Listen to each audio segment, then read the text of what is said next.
If you don't mind I would rather not gap. এই গ্যাপে এখন কি বসবে? আচ্ছা, O U L D would rather had better used to, এগুলোর পর কি বসে? যদি ভার্ব আসে তাহলে ভার্বের বেস ফর্ম হয়, কারণ এগুলো কি? এগুলা মডাল ভার্ব। এগুলো কি? Modal verb. তাহলে এগুলোর পর যদি ভার্ব আসে, ভার্বের কি হয়? বেস ফর্ম হয়। আচ্ছা, তাহলে এই অপশনের মধ্যে ভার্বের বেস ফর্ম কোনটা?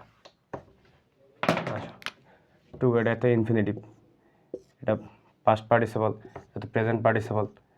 ভার্বের বেস ফর্ম এটা কোনটা? ভার্বের বেস ফর্ম কোনটা? গো। এটা কি? ভার্বের বেস ফর্ম।